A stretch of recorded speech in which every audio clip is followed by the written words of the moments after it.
Opa, suave, tranquilo por aí? Esse vídeo começa com um desabafo sincero. O que motivou esse episódio? Não é de hoje que falamos aqui no canal sobre Ásia. Já discutimos criticamente sobre Japão, Coreia. Nossa ideia é desromantizar e mostrar os países de modo crítico. No entanto, sempre que fazemos esses vídeos, recebemos o comentário: ah, porque japonês é sujo, ah, porque coreano é porco, ah, porque todo país tem passado. E hoje a gente vai falar de China. Tendemos a tirar nuance desses países e lemos tudo como um bloco monolítico, vilões ou mocinhos. Eu tenho uma tese do porquê isso acontece. Isso é sintoma do perigo amarelo que continua ecoando no Brasil até os dias de hoje. Não sabe o que é perigo amarelo? Esse é o nosso primeiro episódio introdutório sobre China e está dividido da seguinte maneira. Vamos começar pela origem do perigo amarelo, como ele saiu dos Estados Unidos e migrou para o Brasil, quais são suas formas estéticas e propagandas, as leis contra asiáticos que foram criadas e o mundo de hoje, um novo perigo amarelo que se reinstalou. Se você gosta desse tipo de episódio, já deixa seu like, seu sininho, sua inscrição, fica comigo até o fim do vídeo, porque esse episódio tem uma participação especial. É isso, recado dado, espero que você curta e bom vídeo. Vamos começar pelo seguinte: a ideia de raça que vamos discutir nesse episódio é um dos conceitos mais complexos e poderosos, mas é muito novo. Já vivemos na nossa sociedade preconceitos baseados em cultura, geografia, outras coisas, mas ideologia de dominação, ferramenta política baseado em cor, não tem nem 500 anos. Mas esse episódio não é sobre isso. Por enquanto, basta saber que raça é uma ferramenta política de dominação e diferenciação. E aí, por exemplo, você sabia que os europeus não chamavam asiáticos de amarelos, mas de brancos até o século XVI? E não só brancos como, abre aspas, branco como nós.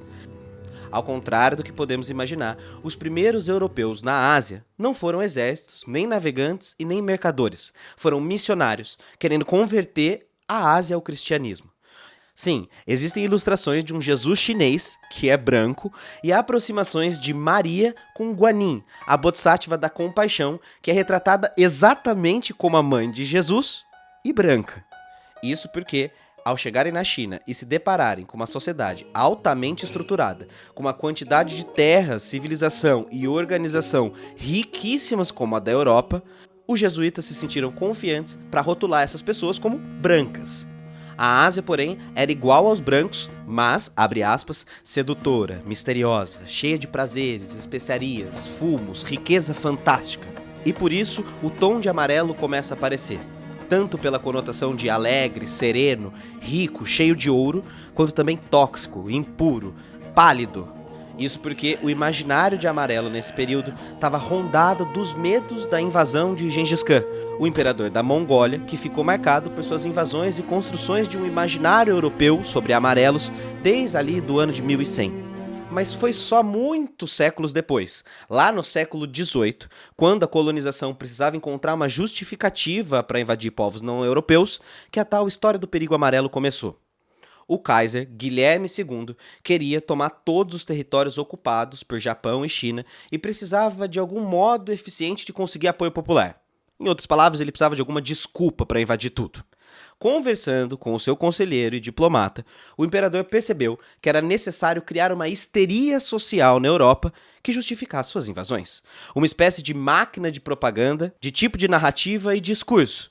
E tem ferramenta mais clássica numa guerra do que criar um inimigo em comum que precisa ser combatido? Pronto.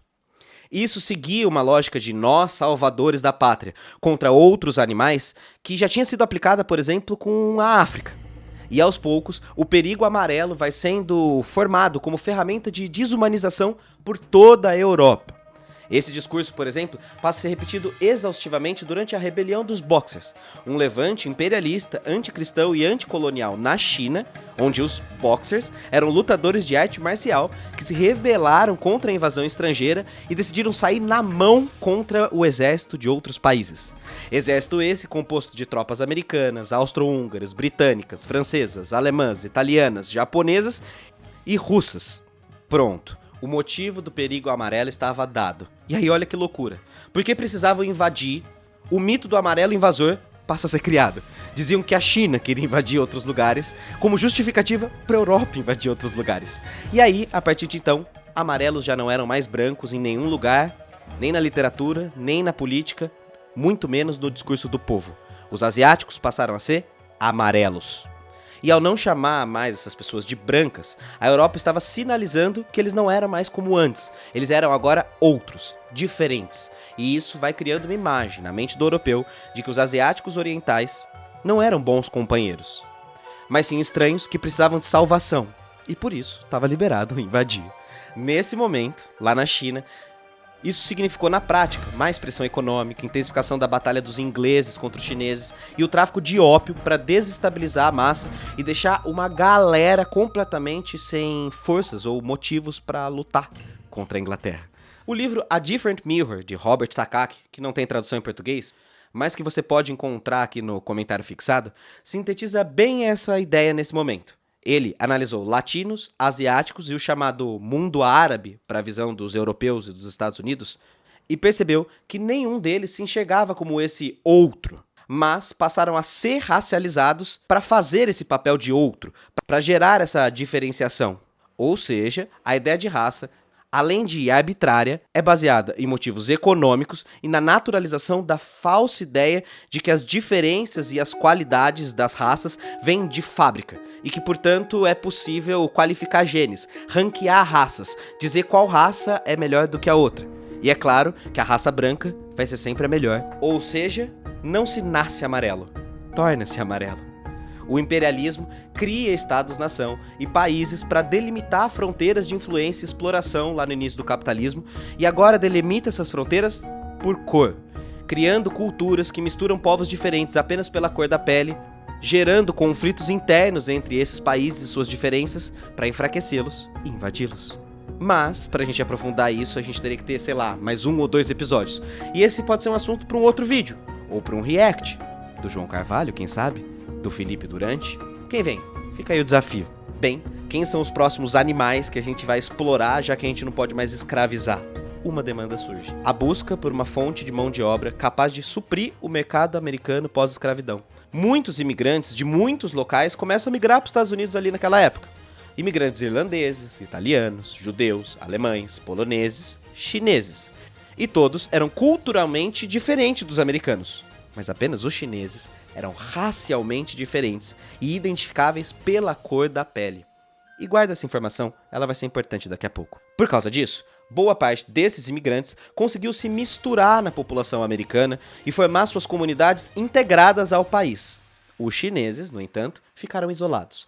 Foram estigmatizados com uma retórica racial muito parecida com a usada entre os africanos. Havia os outros, mais parecidos com nós, e os outros diferentes de nós, que, portanto, poderiam ser animalizados. Aproximadamente 400 mil chineses imigraram para os Estados Unidos dessa época, além, é claro, dos outros que foram para Canadá, Cuba e outros países da América Central. Esses imigrantes esperavam ganhar dinheiro com a promessa do sonho americano, construindo trens e depois voltar para a China para viver uma vida mais confortável. Esse trabalho, portanto, era visto só como temporário, e poucos deles se planejaram fixar nos Estados Unidos. A maioria desses imigrantes, por exemplo, eram homens. Poucas mulheres vieram, e muitas delas foram as que vieram forçadas à prostituição, devido à dificuldade da imigração feminina para os Estados Unidos. Quando chegavam lá, obviamente encontravam uma cilada. O sonho de ganhar dinheiro era falso, era servidão por contrato. Os trabalhadores chineses tinham que pagar sua roupa, sua alimentação, sua moradia, mas não tinham salário suficiente para cobrir essas despesas, gerando enormes dívidas com os seus empregadores. Dali a pouco, é isso mesmo que você entendeu. Eles estavam pagando para trabalhar. Basicamente o que fizeram no Brasil, na América Latina, com tudo isso. E aí piora. Porque quando foi concluída a rede de ferrovia nos Estados Unidos, apesar da grande contribuição dos chineses, eles não tinham dinheiro para voltar para casa e não ganharam nada. Além disso, houve um apagamento da participação desses chineses nessas construções de ferrovia, com fotos manipuladas para apagar a presença dos trabalhadores chineses. Foi só em 2019 que isso aconteceu, para remontar essas fotos e relembrar essa memória. 2019. Os chineses foram simplesmente apagados da história. Sinistro, né? E aí, sabe o que eles passaram a fazer? O que qualquer grupo marginalizado faria nessa situação. Inventar um novo jeito de se virar. Primeiro, tentaram correr atrás de outra promessa. A corrida do ouro na Califórnia. Uma explosão que levou milhares de pessoas a, mais uma vez, sonhar nos Estados Unidos. Mas Estados Unidos é terra de promessa, e não de sonhos. Chegando na Califórnia, novo desafio encontrado. Os não-americanos precisavam pagar imposto para o ouro descoberto. Já os americanos, não. Então, a solução lógica para isso é: se eu tenho que pagar imposto porque eu sou estrangeiro, o que eu faço? Me naturalizo um americano, me torno cidadão e deixo de pagar imposto. Beleza, razoável. Foi o que milhares de pessoas fizeram. Mas, desde a independência dos Estados Unidos, em 1773, a cidadania naturalizada era permitido apenas a pessoas de etnia branca, não definida com precisão, mas comumente reconhecível. Ou seja, lembra que aqueles outros povos foram identificados como brancos e conseguiram se ajeitar melhor no país? Chineses não. Então, não haveria como evitar o pagamento de imposto sobre esse ouro. Portanto, a mineração não era a solução para os chineses. O que fazer então? Muitos chineses decidem então ir para cidades, trabalhar nas indústrias. Cidades como São Francisco e Los Angeles acabam lotando de chineses. E quais eram os trabalhos que sobravam para essa galera? O que todos os outros imigrantes desprezavam. Primeiro, minas de carvão, aumentando a narrativa de chineses sujos. Ou trabalhos como lavanderias, um estereótipo chinês nos Estados Unidos que surgiu pela exclusão de outros empregos, já que lavanderias exigiam pouco investimento e pouca experiência. E é trabalho de mulher. Isso aumentou a competição entre os trabalhadores chineses, deixados após as ferrovias, e os trabalhadores brancos que moravam nos subúrbios das cidades, e que passaram a absorver o sentimento de perigo amarelo. A ideia de que esses chineses estavam criando raízes no país e roubando empregos, tirando os chineses mais uma vez para longe, o que formou as famosas Chinatowns. Já ouviu falar delas? A ideia era se afastar e não competir com os brancos, ter o seu próprio mercado. A noção de perigo amarelo vai crescendo cada vez mais. Isso resulta em injustiça. Por exemplo, em 1854, um homem branco foi condenado por matar um chinês. E aí, a Suprema Corte da Califórnia anulou a condenação. Por quê? Porque a única prova apresentada era o depoimento de um outro chinês. E depoimento de chinês não vale, né? O caso do homem amarelo tomando empregos e roubando terra americana vai virando um elemento importante para a retórica nacionalista e para a formação de país que estava acontecendo nos Estados Unidos naquele período. Assim, os chineses não representavam apenas o perigo de roubar empregos. Os chineses eram os nojentos que comiam ratos e fumavam ópio e eram sujos, porque trabalhavam no carvão porque você não deu nenhum emprego para eles, né? De qualquer modo, os chineses passam a ser retratados na cultura pop como um elemento vil, perigoso, ameaçador para a sociedade. Para o país. Mais ou menos como o Dubois chamou o problema negro. Esse período que reverteu o mercado pós-escravização e que foi chamado, ironicamente, de problema negro, para se referir tanto à presença incômoda de negros para a sociedade e para os brancos, mas ainda mais para mostrar justamente os problemas de racismo que geravam para esses negros uma impossibilidade de crescer na sociedade americana.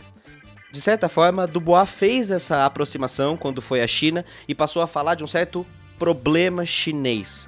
Problema no sentido irônico, é claro. Dubois acreditava que a resolução do problema negro exigiria não apenas mudanças legais e políticas, mas também uma transformação na moral, na cultura e na sociedade americana, para que daí sim esses afro-americanos tivessem vida. O mesmo passou a ser defendido por ele para o caso dos amarelos, agora identificados como raça a ser perseguida. Para colocar isso na prática, vale te lembrar uma história. É o caso Chai Chien-ping contra os Estados Unidos. Foi assim.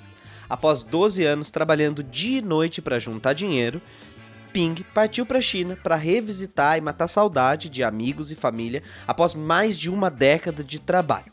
Um ano depois, porém, quando Ping decidiu voltar ao trabalho, ele descobriu que nesse meio tempo uma lei tinha sido assinada nos Estados Unidos proibindo a reentrada de chineses no país. Ping e outros milhares foram barrados no porto e deportados. Tipo balada de rico que você sai pra fumar e não pode entrar mais, sabe? Foi o que aconteceu e Ping passou a desafiar a justiça americana numa batalha legal pelos seus direitos de imigrantes, o que só acabou aumentando o sentimento anti-chinês no país. No tribunal, Ping argumentava que havia seguido todas as leis americanas e que tinha inclusive um documento autorizando a sua entrada. Mas e daí? você é chinês. E quanto mais repercussão o caso ganhava, mais os juízes eram aplaudidos popularmente pelas decisões contra o chinês, invalidando quase 20 mil pessoas de reentrarem nos Estados Unidos. Esse caso é só um exemplo de outros milhares de casos que começaram banindo os chineses, mas depois foram para os japoneses, para os taiwaneses, para os coreanos, até que em 1924 chegou o Immigration Act, que zerava a imigração asiática. Ou seja, não importa a sua diferença no seu país quando você é o outro. Em um país colonialista e imperialista, como os Estados Unidos, o importante é os Estados Unidos em primeiro lugar, os Estados Unidos em segundo, terceiro, quarto e, se tiver tempo, quinto e sexto lugar para os Estados Unidos da América. Então, se até algum momento o foco da perseguição era os chineses, durante a Segunda Guerra Mundial, a mídia americana mudou rapidamente o seu canhão de perigo amarelo para os japoneses e fez um pacto com os chineses para tentar combater os japoneses. O Japão, como já falamos aqui no episódio de Kauai, também tinha entrado nessa onda de imperialismo e de busca por pureza racial, para tentar se parecer cada vez mais com a branquitude. E após o alinhamento do Japão com o nazismo e o bombardeio de Pearl Harbor pelo país japonês, em 1941, aí legalizou total, que levou inclusive à detenção de japoneses que moravam nos Estados Unidos a campos de concentração. As leis que expulsavam os chineses agora recaíam sobre os japoneses, por pouco tempo, porque algo aconteceu. Após a Segunda Guerra Mundial, o Japão se coloca inteiramente aliado ao sistema capitalista ocidental e passa a ter os Estados Unidos como modelo maior. E aí o que aconteceu? Ao mesmo tempo, a China estava passando por guerra civil que gerou a vitória comunista em 1939 e a ascensão de Mao Zedong. E o Japão passa a ser o principal aliado dos Estados Unidos na Ásia. Porque agora estamos no cenário de Guerra Fria, e Dubois vai identificar que as revoluções da União Soviética e da China constituem uma nova ameaça, uma nova ordem imperial contra o Ocidente branco. Imigrantes japoneses passam a ser cidadãos americanos e permitidos, porque agora havia nascido o perigo vermelho. China, Coreia do Norte e até a Rússia, que não era mais vista como branca, mas como os russos, integram, junto do medo do comunismo, um novo inimigo, criando um motivo para os Estados Unidos ter uma máquina de propaganda que dizia que a China ia transformar toda a Ásia em China. Mais ou menos o que os Estados Unidos e os imperialistas estavam tentando fazer até aqui, transformando o mundo inteiro neles.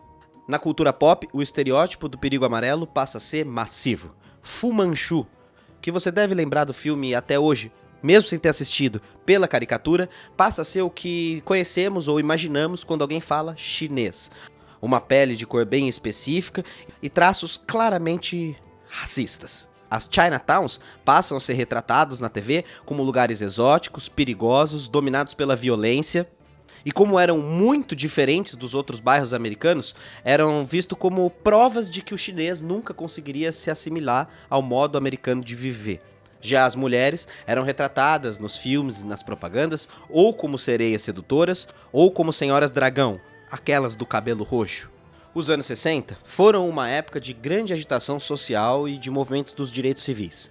Os Panteras Negras e o Black Power nos Estados Unidos trouxeram muitas questões de raça e justiça social a público.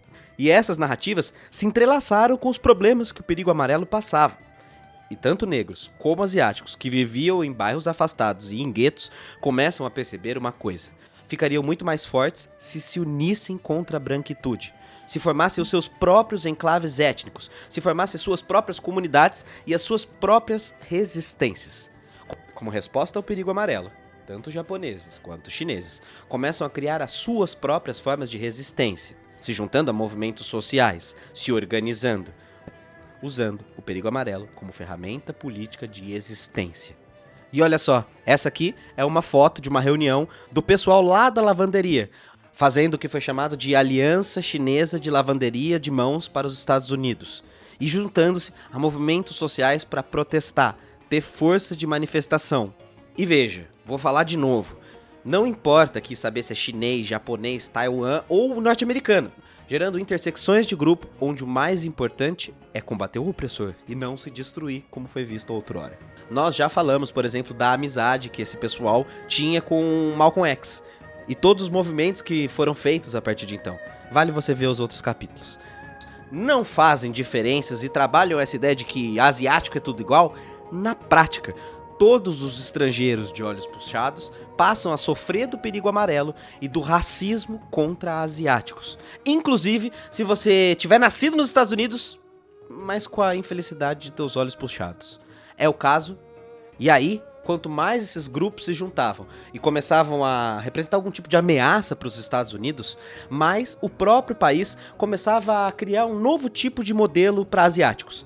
A tal da minoria modelo, ou o asiático que precisa ser de um determinado jeito para ser aceito na sociedade. Um jeito de criar um mito que era possível superar o racismo e se dar bem apenas pela força do trabalho árduo, da perseverança e de absorver os valores capitalistas dos Estados Unidos. Ou seja, cala a boca, fica quieto e trabalhar. Essa era uma forma de responder a esses tipos de manifestação, tentar mais uma vez criar uma diferenciação, um outro. Criando, mais uma vez, aquela visão quase purista dos jesuítas que diziam: olha, eles fazem civilizações avançadas, são tão brancos como nós, se eles quiserem. Se não, são amarelos, sujos, porcos e nojentos.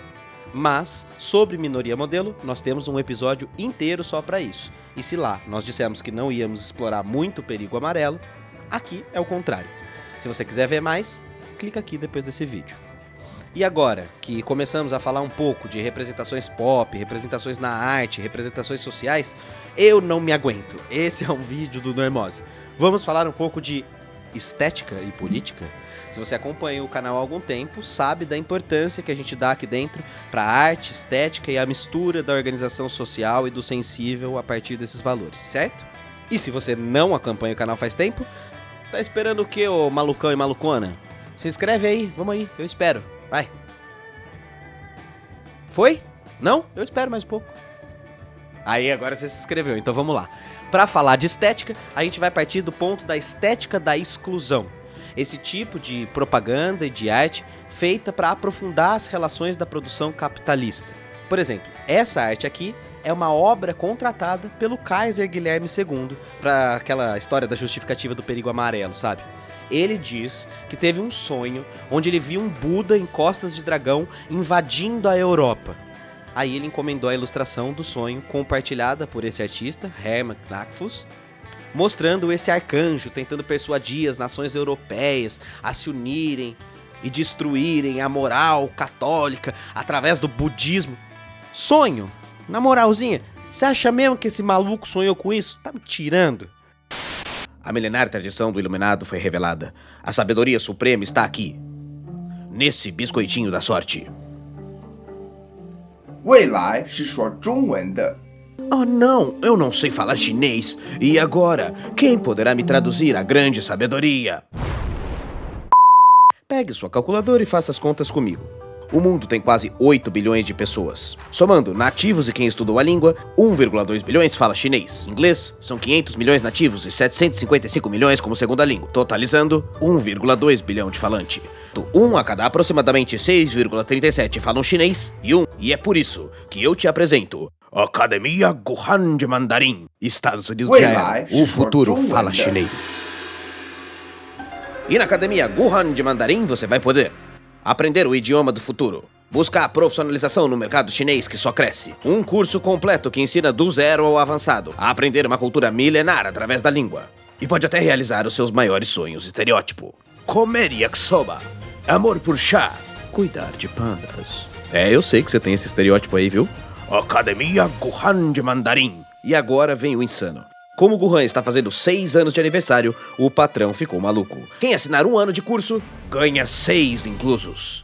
6 anos de curso? Sim, 6 anos de estudo garantido. Encontros de conversação semanal por 6 anos. Lições de casa corrigida por professores por 6 anos. E tudo isso pela metade do preço que custaria. Mas é claro, esta promoção só vale até 5 de julho. E usando o cupom Normose, você ainda tem um desconto brabão. Clicando na descrição. Academia Guhan de Mandarim. Olha, agora fora dessa brincadeira da propaganda, a gente ficou muito feliz aqui no Normose quando o Guhan veio nos procurar. Porque essa é uma temática que a gente sempre trabalha no canal e junto de um cara muito sério no ensino de chinês. Então, obrigado, Guhan. Parabéns pelos 6 anos de escola. E se você já conhece o trabalho do Guhan nas redes, você sabe que... 中国革命万岁! Não entendeu? Então corre pra estudar com o Guhan. Estados Unidos já era. O futuro fala chinês. Repare bem nos padrões e nos formatos. Seja como o tigre asiático ou o exagero da mongolidade, o povo chinês que apoia o ópio, é contra os trabalhadores, que fica de fora da corrida da liberdade pelo ouro e que rouba trabalhos e direitos dos americanos. Mas nós também não ficamos de fora. Veja como enquanto comemora o fim da escravidão, esperando receber direitos, os chineses já estariam sendo contratados para substituir a mão de obra. E aí a charge da pior espécie, jogar negros e asiáticos um contra os outros. Ou até, quando se unem, tem semblantes ameaçadores, caricatos, e que vêm para destruir a lavoura, que é bela, delicada, tem traços finos, é tão gritante. Enfim, acho que deu para entender com essas obras como a estética da exclusão vai criando não só discursos impróprios sobre esses asiáticos, mas também um imagético, um imaginário, um modo de pensar esses asiáticos que é baseado na exclusão, na caricatura e na estética da exclusão. Não. Se você quiser ver mais artes desse período, eu vou postar lá no nosso grupo do Telegram. Se você quiser participar, lê aqui embaixo para saber como é que faz. E já que a gente falou de Brasil, vamos agora falar de perigo amarelo aqui no nosso país? Bem, antes de tudo, é preciso saber que desde lá de 1500, nas grandes navegações, Portugal foi o primeiro estado a se tornar uma potência marítima e ter relações diretas com a Ásia. Primeiro como comércio e depois como colônia, domínio. Goa, Cochin, Malaca na Índia, regiões do Índico, Macau na China, todos foram tornando-se colônias portuguesas estratégicas, pontos de mercado geolocalizados para vender, comprar ou escravizar com Ásia e África. Portugal, segundo o historiador Jeffrey Lesser, que é uma das fontes do nosso vídeo, considerava os asiáticos bem abaixo dos europeus, mas bem acima dos africanos, colocando os asiáticos numa posição privilegiada dentro daquilo que foi chamado de escala da beleza racial e física, de Blumenbach, que a gente pode falar em algum outro momento. Essa classificação racial é que inspira movimentos como o do racismo científico e da eugenia, que vem alguns séculos depois com Arthur de Gobineau e Francis Gall. Um absurdo. De qualquer modo, outros rivais europeus tentavam colonizar as terras de Portugal, deixando o país em risco. E, para preservar a força e a parceria com suas colônias, Dom João VI, quando veio ao Brasil em 1812, trouxe 200, 400 ou 800 chineses, as fontes divergem, para plantar chá e fazer introdução de chá chinês no Rio de Janeiro. Os testes foram feitos no Jardim Botânico e aí adivinha? Foi um fracasso. A temperatura do Brasil era muito alta, as condições de trabalho dos chineses era de semi-escravidão e muitos acabavam fugindo ou voltavam para a China. Aí a coroa caiu, o Império Brasileiro surgiu e só 60, 70 anos depois que o problema do negro também apareceu aqui no Brasil. Em setembro de 1850, a Lei Eusébio de Queiroz vai criminalizar a entrada de escravizados no nosso país. E agora, a grande preocupação das elites, dos políticos, dos fazendeiros, dos intelectuais, era sobre esse debate que o mundo inteiro fazia. Como substituir a mão de obra negra? Pagar os negros nunca é uma opção. Como sempre, copiamos então os Estados Unidos e passamos a solicitar urgentemente que trabalhadores chineses viessem para cá trabalhar, sejam eles solitários ou comprometidos. Isso também vai ser assunto para outro vídeo, mas esse fato tinha a ver com eliminar a negritude brasileira, com uma tese de racismo científico que passou a se chamar embranquecimento do povo brasileiro, a famosa mestiçagem, para tentar conectar mundos que não conseguiam dialogar, nas palavras do historiador André Bueno. Deputados da Assembleia de São Paulo passam a sugerir então que empregados chineses viessem para as lavouras de café para substituir, pelo menos intermediariamente, essa mão de obra negra que alimentava esse mercado até aqui. Então, o governo mandou o diplomata Henrique Lisboa para ir visitar a China com uma missão clara: conhecer a civilização chinesa para além das fofocas. A ideia era de fato compreender os Xins, a forma racista que os chineses eram chamados no Brasil. E na volta, Henrique surpreendeu geral. Diz ele, abre aspas, muito se tem exagerado sobre o uso de ópio na China. O ópio é bem menos generalizado por lá do que qualquer bebida alcoólica por aqui. Ele também elogia os chineses. Não há, no país, nenhuma aldeia, por mais insignificante que seja, que não tenha sua escola e um sistema de educação avançado. Não é necessário nem decretar lei sobre ensino obrigatório. Os pais chineses se envergonham dos filhos que não estudam. É um povo avançadíssimo e civilizado como nós. No Brasil, é claro, isso não foi nem um pouco bem recebido. A influência das teorias de darwinismo social, hierarquia racial e todas essas coisas já estavam muito disseminadas por aqui. E parte da sociedade sentia repulsa, medo, fobia diante da possibilidade de ter que trabalhar com homens de olhos puxados e cabelos trançados. Os chineses. E aí, assim, se você acha que o circo dos horrores no Congresso e essa pataquada toda começou agora, sabe de nada. No fim do Império, o senador Dantas, do Alagoas, dizia: Senhores, não sei que fatalidade persegue o Império do Brasil. O nosso destino é ter africanos ou chineses? Para os abolicionistas, o chinês era pior do que o negro. Joaquim Nabuco, por exemplo, membro do Partido Liberal e figura histórica do fim da escravidão, era um dos maiores detratores do projeto de trazer chineses, chamando o caso de uma tentativa de mongolizar o Brasil. Dizia Nabuco, o chinês é um viciado em jogo e em ópio, é um infanticida por convicção e um ladrão por instinto. Nossa. Chineses, se vierem ao Brasil, vão criar um conflito de raças e degradar os brasileiros. Vem introduzir em nossa sociedade uma lepra de vícios que infesta todas as cidades onde a imigração chinesa se estabelece. De qualquer modo, o projeto de importação de chineses começa igualzinho o esquema americano. Prometer sonhos e prosperidade assalariada, mas ao chegar aqui, surpresa! Regime de semi-escravidão. Contratos que amarravam os chineses a pagamentos ridículos, jornadas infinitas e castigos físicos. A mentalidade da escravidão no Brasil não ia acabar com uma canetada. E o nosso país, que adora se vender como terra acolhedora, desde sempre tratou assim os não brancos.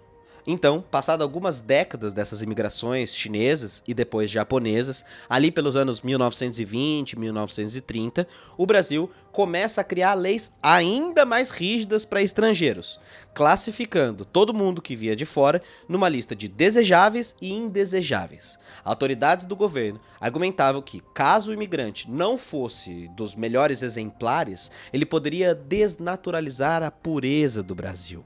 E adivinha quem eram os puros aceitados? Os brancos ou os negros africanos e asiáticos? Durante o governo de Getúlio Vargas, a partir de 1930, houve mais perseguição e uma política migratória abertamente racista. Judeus, ciganos, negros, chineses, japoneses, todos banidos, cada um com uma desculpa diferente. Mas todas querendo buscar um biotipo do imigrante ideal. Olha essa charge da Revista Ilustrada, por exemplo, que compara chineses a ladrões de porcos e galinhas. Porém, assim como nos Estados Unidos, os chineses também foram aliados do Brasil quando interessou, quando era contra o Japão. Por exemplo, na Segunda Guerra Mundial, os imigrantes aqui do Brasil foram forçados a abrir pastelaria. Eles adaptavam uma receita original de rolinho primavera, substituindo saquê por cachaça e comprando as massas com os chineses, abrindo lojas parecidas com os chineses, para tentar se camuflar no meio da chinesada. Não é louco como a história muda de um lado para outro e é completamente arbitrária?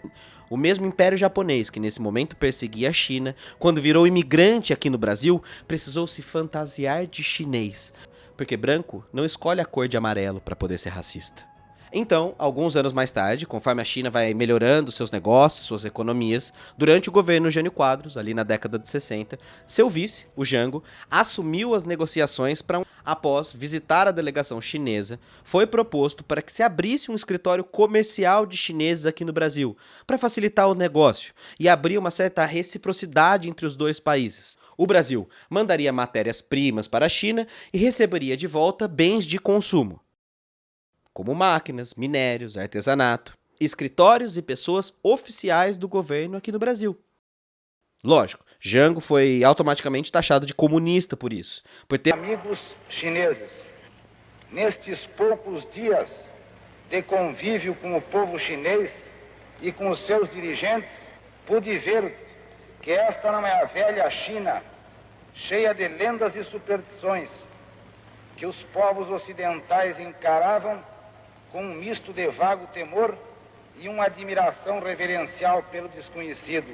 Bom amigo, viva a amizade cada vez mais estreita entre a China popular e os Estados Unidos do Brasil. Não é verdade. João Goulart é um homem prudente, um homem de formação cristã e agirá dentro da tradição brasileira. E assim que foi deposto, os chineses que estavam aqui no Brasil foram presos e perseguidos. Você já ouviu falar nessa história? Talvez não, porque ela foi colocada para debaixo do tapete. 3 dias depois do golpe que gerou a ditadura de 64, onde os militares tiraram Jango do poder, 9 chineses foram presos, torturados e rotulados como agentes subversivos que estavam no Brasil para promover o comunismo e envenenar os políticos. Eles não acharam nada contra nós, então disseram que nossos remédios contra a gripe e agulhas de acupuntura seriam para assassinar as pessoas em nome do comunismo. Parece hoje, né? Na realidade, esses chineses eram justamente parte de uma visão diplomática oficial que trazia só empresários, jornalistas e trabalhadores de excelente formação. Zhu Qindong, um dos 9 chineses expulsos aqui do país, falou na Comissão da Verdade só em 2014 o que foi que aconteceu. Una das 9 vítimas chinesas, 84 anos, autorizado pelo governo brasileiro, mas tudo mudou no dia 3 de abril de 1964. Desde a manhã de 2 de abril, o prédio de apartamentos policiais gritavam em voz alta, quebraram a porta de vidro de prédio e entraram à força. Após eu fui amarrado com os braços para trás e forçado a ir com eles em todos os cômodos do apartamento. Não havia diálogo, só ameaças. Confiscaram o nosso dinheiro como prova de acusação e nosso corpo estavam cheios de feridas. 9 horas de manhã, fomos levados ilegalmente para Topos, onde fomos outra vez batidos.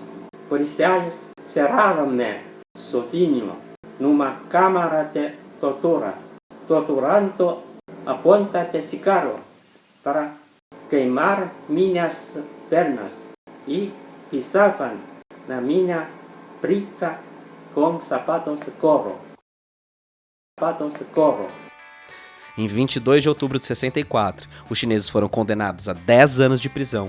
Só em 2014, quando houve a Comissão da Verdade, é que esses chineses tiveram um tipo de desculpa formal dos brasileiros e tiveram seus passaportes devolvidos.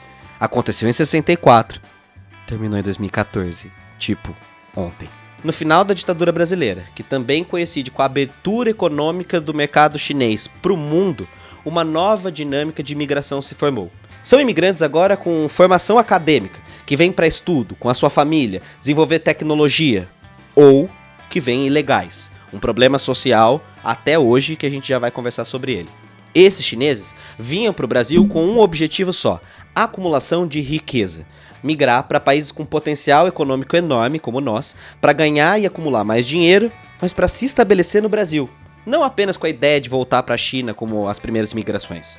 Outro fator é que essa imigração está cada vez menos ligada ao campo e mais aos centros atacados, fluxo comercial, grandes cidades.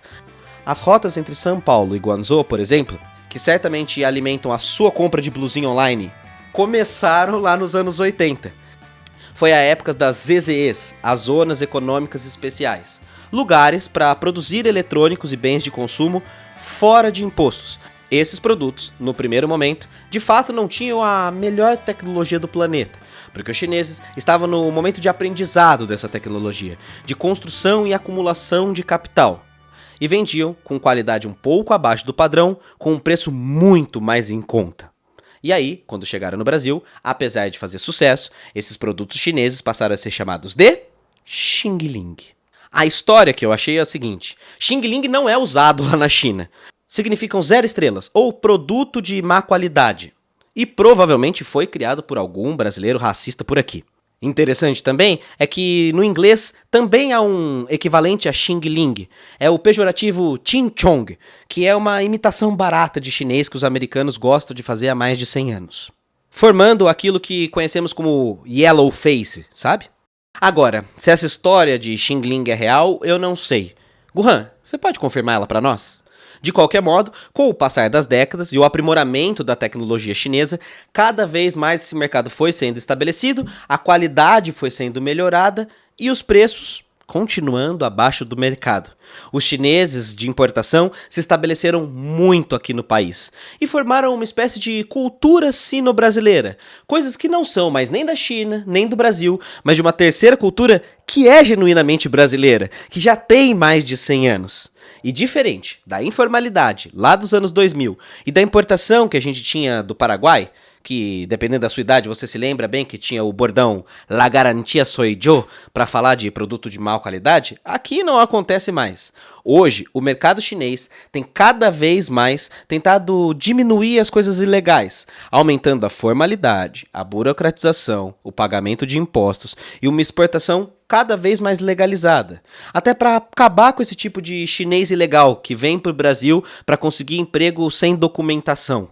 Hoje, nós temos 400 mil chineses no Brasil, fora esses ilegais, que pode dobrar o mundo. Apesar disso, ainda tem brasileiros que adoram ficar nessa história de Xing Ling, de flango frito, de não sei o que da Shopee, importar igual um senador da República de 1800. E agora, eu acho que o estereótipo de flango frito vai bater na sua cabeça de um outro peso, né? Se você achou ridículo o que aquele senador falou, saiba que soa igualzinho quando você fala de flango frito, tá? O cara vem de outro país, outra cultura, é perseguido, aprende uma língua super difícil e escuta flango frito? Você fala chinês, seu puto? Não fala. Quer dizer, você pode falar se fizer os cursos do Guhan, mas você não fala, então se segura. Mas sério, aí depois reclamam que o chinês é um povo fechado aqui no Brasil. É óbvio, né? Olha pra essa história de perseguição. Você acha que faz sentido confiar 100% em brasileiro? Mas isso vem se alterando conforme as décadas vão passando. Por exemplo, no centro de São Paulo, uma das cidades que mais recebe chineses desde aquela época até hoje, já mudou toda a sua lógica e dinâmica dos bairros por causa dessa imigração. Lugares como a Sé, a 25 de Março, a Liberdade, o Brás, por exemplo, tem anúncios em chinês espalhados por aí para procurar emprego, porque as pessoas se localizam ali naquela região, muito conhecida pelas vendas. Um outro bom exemplo para você entender essa integração Brasil e China é o Colégio São Bento, um dos mais tradicionais de São Paulo, com 120 anos de história e que hoje mais de 60% dos seus alunos são filhos de chineses brasileiros.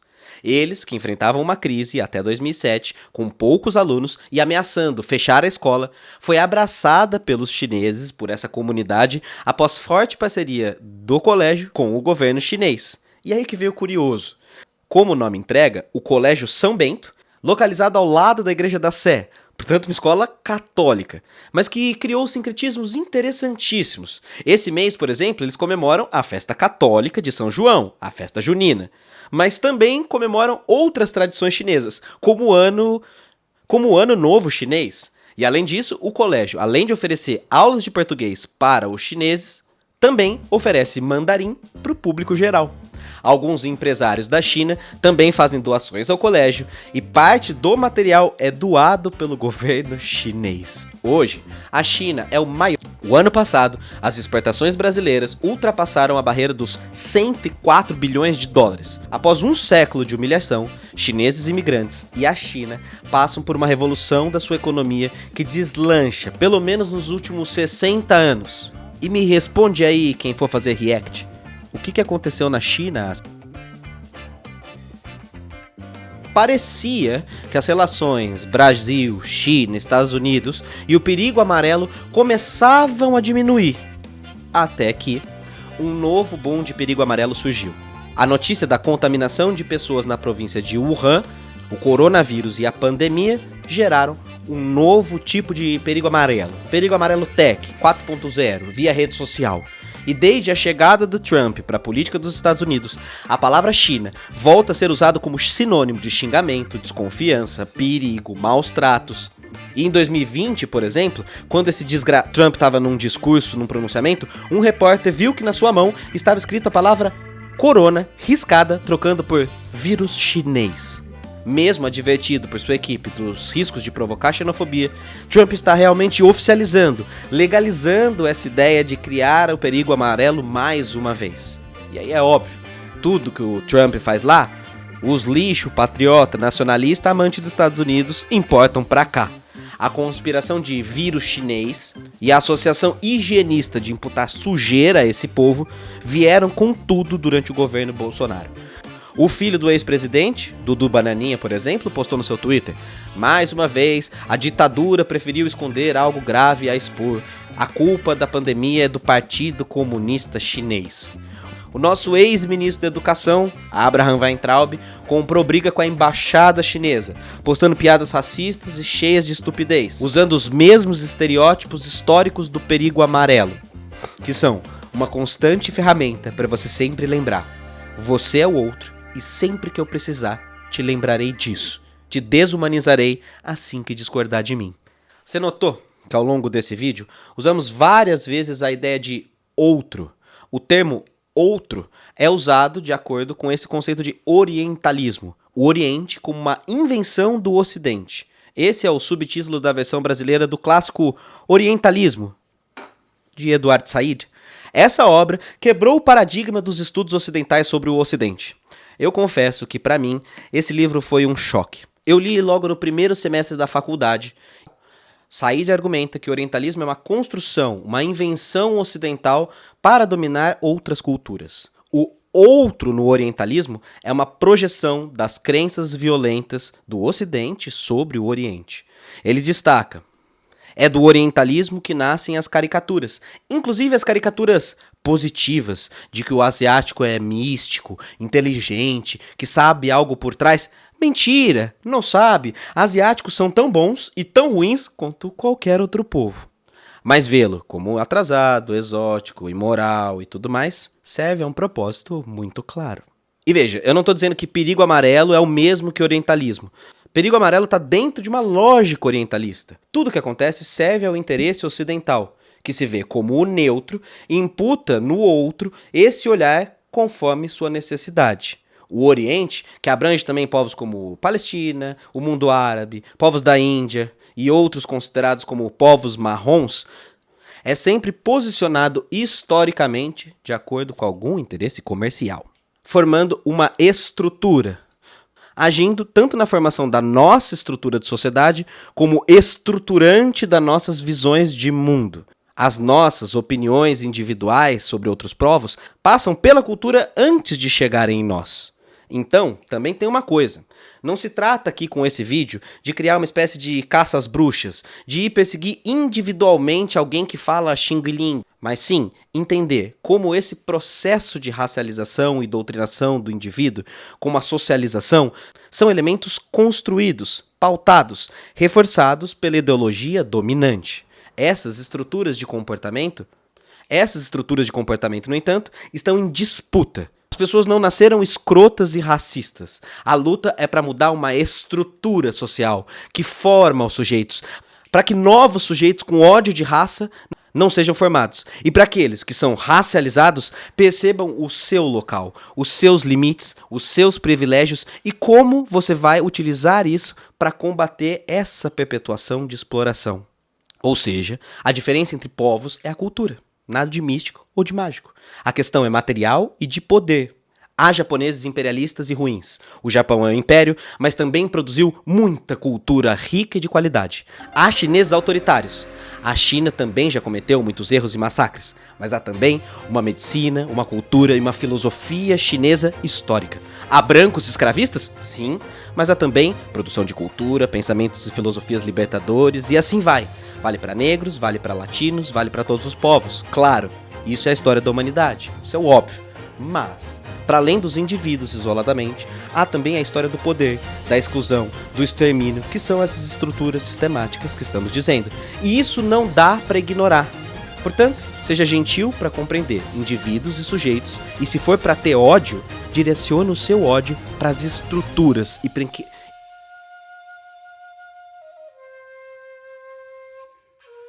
Finalizamos esse vídeo então com esse chamado. Sim, entenda onde está a sua posição social e o que você vai fazer com ela. Claro, não para transformar a parada numa luta por identidades, numa luta meramente performática, estética, ou que transforme as coisas em Olimpíada da opressão, comparando quem sofreu mais com quem sofreu menos. Não! É só entender que a história do Brasil é fundada na escravidão, na opressão, na exploração e que esses tipos de estrutura continuam por aí. O que você vai fazer com isso? É o que eu quero te ouvir nos comentários. Se essas ideologias racistas podem desaparecer e voltar, como o perigo amarelo, será que a gente realmente já resolveu esse problema enquanto sociedade? Então, a última questão retórica para a gente debater aqui embaixo é... E, por favor, respira fundo antes de vir digitar assim, mas a China tem problemas, mas a China... É óbvio que tem. O tema não é esse. O tema é perigo amarelo. O tema não é invasão chinesa. O tema não é império japonês. O tema não é nada outra coisa que não perigo amarelo. Tenta não fugir do tema. Tenta não zerar na redação do Enem. Foca no nosso tema, porque eu tenho certeza que você tem aí pressupostos sobre os chineses, que te impede de ter uma visão crítica dos chineses ou que cria uma visão apenas permeada de perigo amarelo e xenofobia. Eu sei disso. Tenta não ser racista. Isso. Obrigado por falar mais claro o que as pessoas precisam fazer. A gente lê os comentários, fica chateado. Isso. Agora, se esse vídeo te plantou sementes na cabeça e te despertou para algumas questões, eu tenho certeza que você conhece um amigo que ainda ri do flango frito. Topa mandar para ele esse vídeo sem falar nada e ver o que acontece? Feche então esse episódio com o mantra dos Yellow Jackets, um grupo de ativistas que decidiu usar o perigo amarelo como resistência, dizem eles. Ok, voltemos a usar amarelo com aqueles que nos oprimem, porque se eles nos chamam de perigo amarelo, prepare-se. Estamos de olho em você. Estamos fazendo movimento e se unindo. E quando isso acontece, a branquitude treme nas bases. Acho que é isso. Fim. Não. Na verdade não acabou não. Se você acompanha esse canal faz tempo, sabe que eu sou um caos, que eu sou caótico, que cada roteiro gera mais roteiros. E aí perguntas vão surgindo. E no meio desse roteiro me surgiu uma questão. Por que amarelo? Por que não outra cor? Foi aleatório? Porque, de fato, asiáticos não são exatamente amarelos. Asiáticos que são assim, asiáticos que são assim. Amarelo significa o quê? Essa pergunta, que parece até boba, nos leva para um caminho de pesquisa muito gigante. E aí eu decidi fazer um episódio só sobre isso. Por que amarelo? Esse tema vai nos permitir falar de racismo científico, eugenia, embranquecimento, darwinismo social e tantas outras coisas, ok? Acho que agora foram todos os recados e esse é o nosso próximo vídeo. Obrigado, Gurran, pela oportunidade de produzir esse vídeo. E por último, tá feito o desafio de react. João Carvalho, Felipe Durante, sei lá quem mais, completa esse vídeo pra mim. Eu vou ficar muito feliz de assistir a aula de vocês. Combinado? Acho que agora sim, é nóis e falou! Viva a amizade dos povos asiáticos, africanos e latino-americanos.